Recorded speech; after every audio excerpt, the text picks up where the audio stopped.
Bonjour à tous et bienvenue dans ce nouvel épisode de Vivez la Vendée. Aujourd'hui, on va parler des bénévoles avec le responsable des bénévoles. Bonjour Jean-Yves. Bonjour Anaïs. Alors, est-ce que tu peux nous parler de l'organisation? Comment déjà vous vous organisez un peu avec toute l'équipe? Parce que je crois que vous êtes beaucoup en plus. Oui, tout à fait.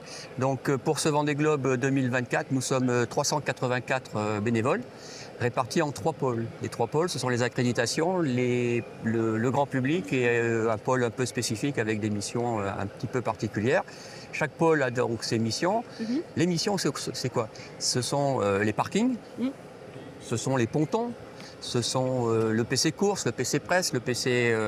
enfin, tout ce qui est susceptible, enfin, tout ce qui ne peut pas accueillir de grand public et qui a besoin d'une accréditation.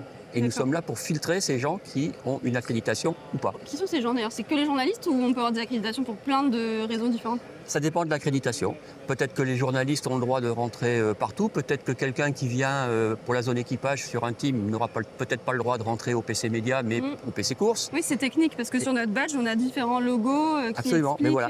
Donc le tien, par exemple, tu peux accéder au ponton, au PC Média, au Café Presse en haut, et à la régie TV, bien sûr, et le pass, celui-là, je ne sais pas ce que c'est, le pass passerelle. Ah, c'est le passerelle.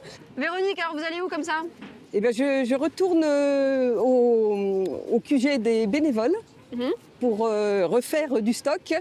Oui. Parce qu'aujourd'hui, je suis runner, c'est-à-dire que j'apporte du soutien aux autres bénévoles, notamment, et en leur apportant un petit peu de café, du brioche, de l'eau pour les soutenir dans leurs tâches. Et vous allez dire que vous avez le bon rôle quelque part. Ah oui, c'est très agréable. Oui.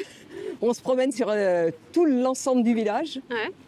Et vous courez ou pas? Ou c'est juste le terme runner? Ah non, on ne court pas, on marche. D'abord, il y a beaucoup de monde sur les pontons, alors c'est difficile de courir.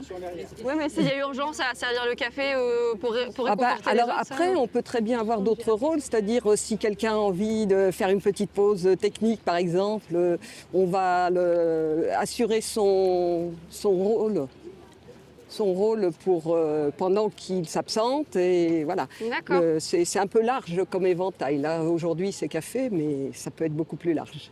Un petit café noir. Sans sucre. Sans sucre. Comme ça ou plus? Un petit peu, allez, c'est bon. C'est bon ou plus? Voilà. Choyez quand même. Un petit morceau de brioche? Non. Merci, Non. que j'ai expliqué. Est-ce qu'il y a des difficultés à gérer autant de monde? Parce que je crois que sur ce premier week-end, t'étais un peu sous l'eau. Alors c'était un peu sous l'eau au sens propre et au sens figuré, puisque l'inauguration a eu lieu sous la pluie, sous une pluie battante. Gérer, non, on y est préparé. La plupart d'entre nous, on a déjà fait 2 ou 3 Vendée Globe. On a été surpris le samedi matin du peu de monde, Ouais. et l'après-midi, comme on dit aujourd'hui, l'expression on a pris très cher. Donc il y a eu certaine impatience, mais non, il n'y a pas plus de difficultés que sur d'autres Vendée Globe, sauf que les 2-3 premiers jours, c'est consacré au calage. Au niveau des bénévoles, on a travaillé en amont. Chaque pôle a des missions. Dans chaque mission, il y a des créneaux horaires avec des choses à accomplir. Chaque bénévole, quand il arrive, passe par le QG. On lui remet une accréditation pour aller sur le pôle sur lequel il va opérer. On lui donne des consignes et il filtre, ou il fait la circulation, ou il interdit, ou il autorise. Et voilà. Donc par vacation, on est 90 bénévoles à l'instant T. Ok. Multiplié par 3 vacations, 3 créneaux horaires dans la journée, ça fait 3 fois 8, 24, ça fait 240 bénévoles par jour qui se succèdent. Ça veut dire que quand on a un effectif de 383 bénévoles, comme c'est le cas aujourd'hui, les bénévoles doivent se sont engagés par charte à effectuer au moins 5 vacations, 5 missions par semaine de 4 heures.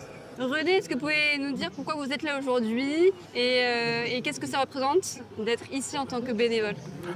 Alors pour moi, je me suis engagé, c'est la première année que je fais ça, et je trouve ça très sympa.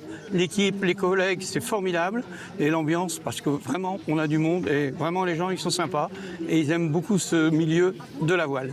Est-ce que vous avez pu avoir le temps d'échanger avec le public? Ils viennent d'où?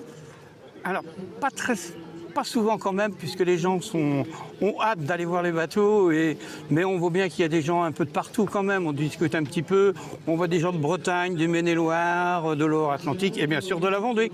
Vous comprenez pourquoi les gens font autant la queue, comme on voit derrière vous, parce qu'en soi, ils voient les bateaux, mais ils ne peuvent pas forcément parler avec les skippers. Qu'est-ce qui fascine autant? Je pense que la fascination des gens, c'est de voir ces bateaux et ces gens vraiment, ils font des choses extraordinaires, ces navigateurs. Hein, quand on voit ce qu'ils sont, et ils sont très faciles d'approche. C'est pour ça que les gens y viennent aussi. Pour espérer Voilà. les voir. Les voir de près, pouvoir les côtoyer, la photo qui va bien. Et ça, c'est formidable, quoi. C'est des bons souvenirs pour toute la famille. Le bénévole qui peut se consacrer 3 semaines sur un Vendée Globe, qui peut s'engager à faire 5 missions par semaine, c'est un retraité. La moyenne d'âge cette année chez nous, chez les bénévoles des Olonnes et du littoral audonois, puisqu'on est deux associations à travailler sur le Vendée Globe, est 67 ans. 67 ans. Ah oui.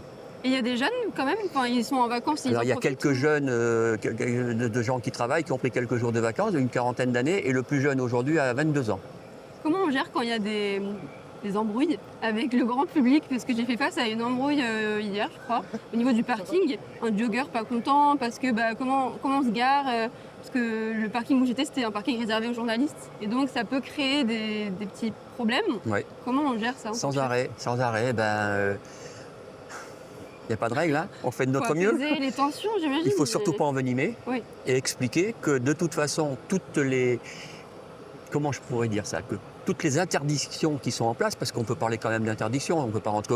Quelqu'un qui n'est pas journaliste ne va pas rentrer au parking média, c'est normal. Quelqu'un qui n'est pas VIP ne va pas rentrer au parking VIP, c'est normal. Il faut expliquer que c'est un arrêté, c'est une organisation, c'est comme ça et c'est pas autrement. Après, nous les bénévoles, et ça je tiens à le rappeler, et ça nous a été rappelé hier par le directeur de la police municipale, on n'est pas là pour faire la police, on n'est pas là pour faire respecter la loi, on est là pour informer et guider les gens.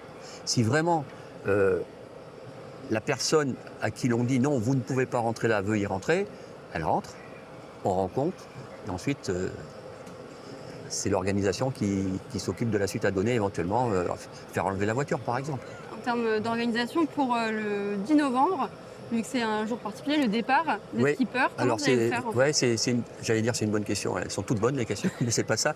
Mais là, ce que je viens d'expliquer, c'est une organisation pour les 22 jours de village, et pour le jour du départ, le 10 novembre, c'est un protocole à part, qui n'est pas encore fixé, dont on n'a pas connaissance, mais qui grosso modo s'apparente à ce qui se fait d'habitude, sauf que là, il y aura peut-être des gens un peu à l'extérieur. Par exemple, le jour du départ, les pontons seront interdits au public, au grand public, donc il faudra peut-être filtrer différemment, enfin... Là, c'est la semaine prochaine que ça va se décider, tout ça. Merci beaucoup, Jean-Yves, pour cet échange. Avec plaisir.